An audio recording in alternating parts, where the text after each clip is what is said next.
Hello everyone, good morning. मैं देवव्रत और आज बेटा हम आपको बीएससी सेकंड ईयर केमिस्ट्री का अपना 81वां लेक्चर पढ़ाने जा रहे हैं। आज का बच्चों हमारा टॉपिक होगा बिटिंग रिएक्शन।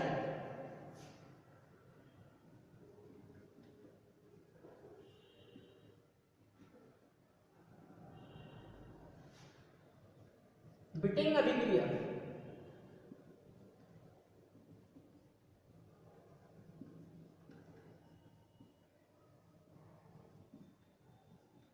कल बेटा हमने आपको बेंजोइन कंडेंसेशन रिएक्शन समझाई थी। आज हम आपको पढ़ा रहे हैं बिटिंग रिएक्शन, बिटिंग अभिक्रिया।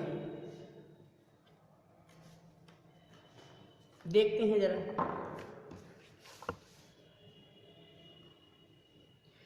लिखेंगे व्हेन वी रिएक्ट एल्डिहाइड और ketone, when we react aldehyde or ketone with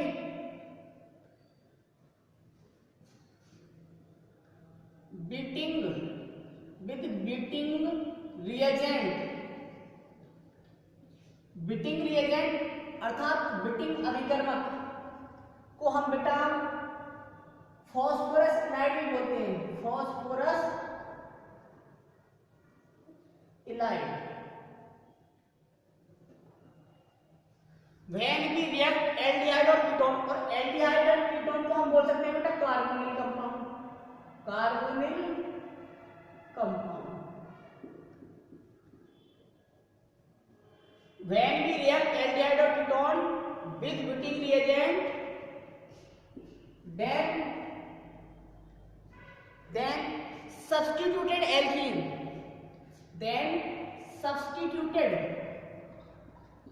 प्रतिस्थापित substituted alkenes are formed।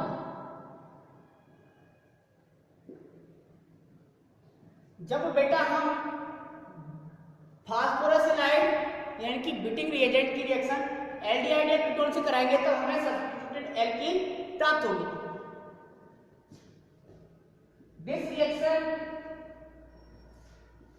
This reaction is called beating reaction.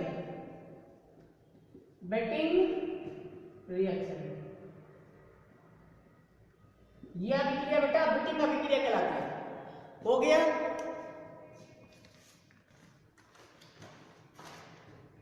अब एल्डिहाइड और कीटोन की जगह हम रख सकते हैं बेटा कार्बोनिल कंपाउंड। तो हम ये भी बोल सकते हैं कि जब कार्बोनिल कंपाउंड्स को बेटा हम बिटिंग रिएजेंट अर्थात फास्फोरस इलाइड के साथ रिएक्ट करेंगे तो हमारी सब्स्टिट्यूटेड एल्कीन प्राप्त होगी या बनेगी। ठीक, रिएक्शन देखो जरा, चलो यही लिख देता हूं। ये है आर कीटोन, ये है कीटोन, एल्डिहाइड के साथ लिखा दूं, ये है RCH डबल बॉन्ड। ठीक, बिटिंग रिएजेंट क्या है देखिए आप, C6H5 का whole थ्राइड ट्राइफेनिल, P double bond CH2। ये डबल बॉन्ड बेटा टूट सकता है। जैसे ये डबल बॉन्ड कैसे रह सकता है, देखो ये डबल बॉन्ड यहां पर पॉजिटिव और यहां पर नेगेटिव की फॉर्म में रह सकता है। तो अब ये कहलाएगी फॉस्फोरस इलाइड और ये डबल बॉन्ड लगा रहने देंगे तो इसे बिटिंग रिएजेंट कहेंगे। ठीक, डबल बॉन्ड यदि लगा रहने देंगे तो ये क्या है, phosphorus Allied sorry beating reagent है। और यदि यहाँ पे हमने ये डबल बॉन्ड जो था ये तोड़ के इलेक्ट्रॉन इसे दे दिए और यहाँ पे दोनों इस बॉन्ड पे इलेक्ट्रॉन इसे दे दिए, इस पर पॉजिटिव इस पर नेगेटिव। तो हमने बताया था इलाइड क्या होती है, इलाइड ऐसी न्यूट्रल स्पीसीज होती हैं जिनमें एडजेसेंट पोजीशन पर अपोजिट चार्ज होती है, एडजेसेंट पोजीशन पर विपरीत चार्ज है। और बेटा फॉर्मली कंपाउंड जो स्पीसीज है वो न्यूट्रल रहती है, तो न्यूट्रल रहेगी, प्लस माइनस माइनस खत्म, न्यूट्रल हो गया। तो ये है कीटोन और ये है फास्फोरस हैलाइड यानी कि बीटिंग रिएजेंट। रिएक्शन कराओ, इसका मूड इसकी गर्दन पे, इसका मूड इसकी गर्दन पे, हमने क्या दिखा दिया, ठीक। और ये तो कीटोन, इसका मूड इसकी गर्दन, यहां से तोड़ दिया, मतलब ये बना C6H5 का होल 3 बेटा, single bond P double bond O, ये बन गया। फाइनल प्रोडक्ट हमारा क्या बनेगा, सब्स्टिट्यूटेड एल्कीन। सब्स्टिट्यूटेड एल्कीन मतलब C डबल बॉन्ड, ये हो गया देखो डबल बॉन्ड CHH, ये बन गई आपकी एल्कीन। और ये एल्कीन कैसी है, सब्स्टिट्यूटेड एल्कीन है, तो इसे कह देंगे सब्स्टिट्यूटेड एल्कीन। सब्स्टिट्यूटेड एल्कीन दिखा दीजिए, सब्स्टिट्यूटेड एल्कीन लीजिए, अब दिखा आपको सब्स्टिट्यूटेड एल्कीन हो गया। ये है कीटोन,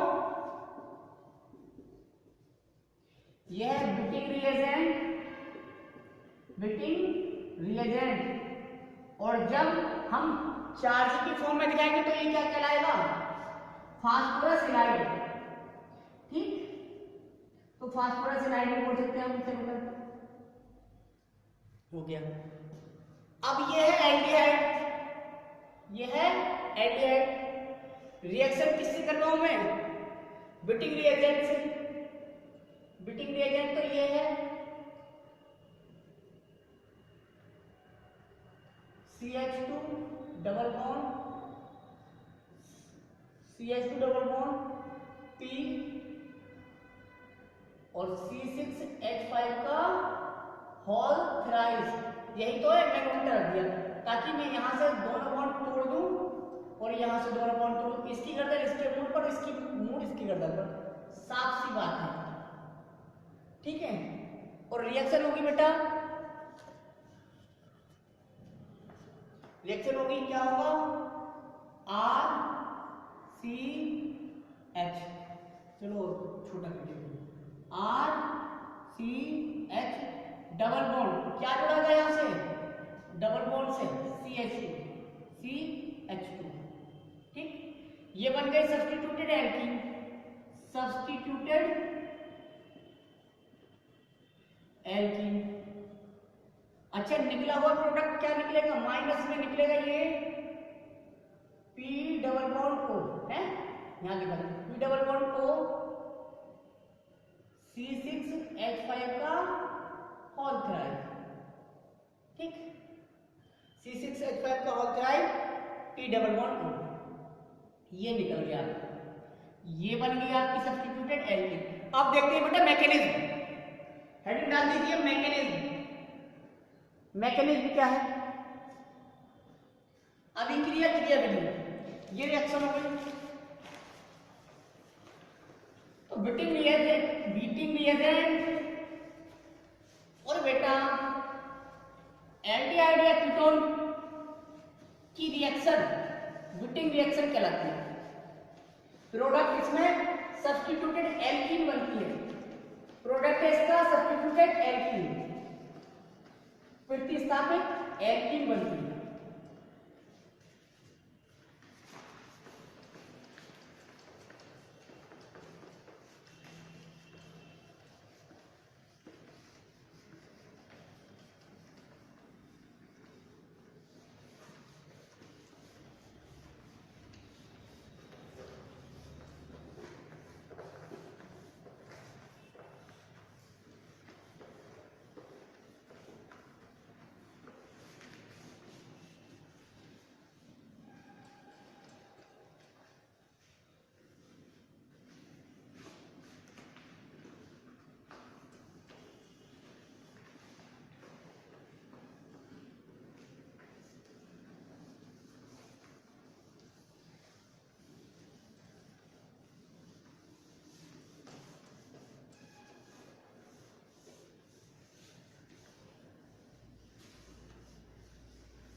मैकेनिज्म,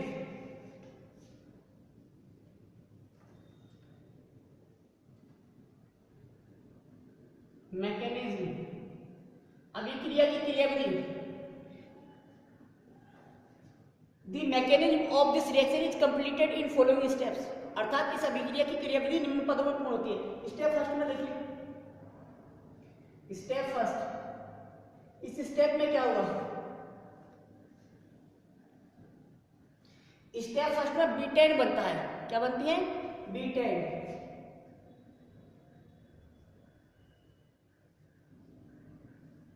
ये है आपका कार्बोनिल कंपाउंड यानी कि कीटोन। ये है phosphorus allied CH2 negative C6H5 का होल थ्राइस। इस पर डेल नेगेटिव, इस पर डेल पॉजिटिव। कार्बोनिल ग्रुप वाला कार्बन एटम इलेक्ट्रोफाइल की तरह बिहेव करता है, ऑक्सीजन न्यूक्लियोफाइल की तरह। तो ये क्या है?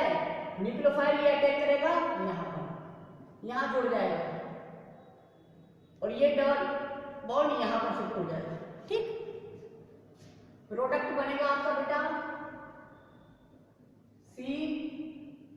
CO negative. ठीक, यहाँ तक दिख गया। ये एक R है, ये आ गया, ये दूसरा R है, ये आ गया। अच्छा, ये CH2 पूरा ग्रुप कार्बन से जुड़ा है, मतलब CH2 अब ये नेगेटिव खत्म हो गया क्योंकि यहाँ तक पॉजिटिव से मिलकर ये नेगेटिव, ये पॉजिटिव न्यूट्रल हो गया।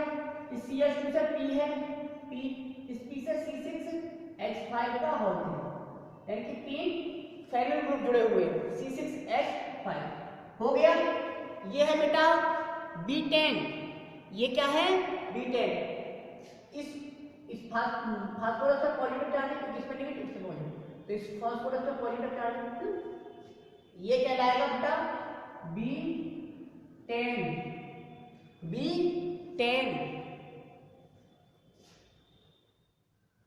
B10। तो इस स्टेप फर्स्ट में लिखेंगे, इस स्टेप में फास्फोरस एलाइड या beating reagent, phosphorus allied carbonyl group वाले कार्बन एटम पर अटैक करके क्या बना लेती है बेटा? B10 बना लेती है। ओके, अब स्टेप सेकंड में देखें। स्टेप सेकंड में मैं तो यहीं से स्टार्ट कर दूंगा। स्टेप सेकंड आप यहां से स्टार्ट करें, ठीक है। स्टेप सेकंड में जो B10 है वो क्या करेगा बेटा? B10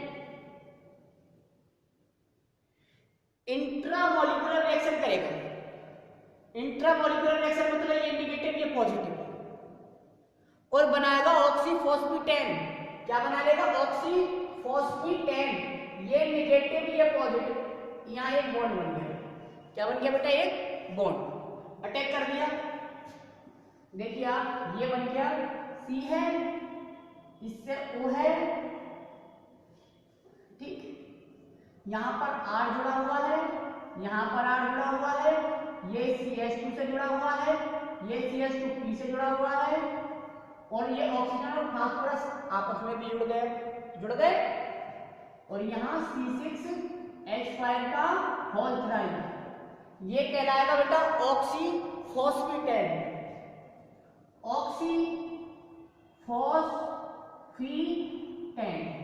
ऑक्सीफॉस्फेट बन गया।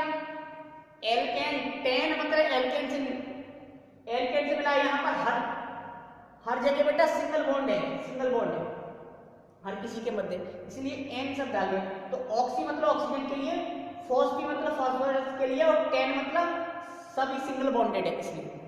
तो ये बन गया ऑक्सीफॉस्फेट, क्योंकि ये भी क्या है? अनस्टेबल इंटरमीडिएट है।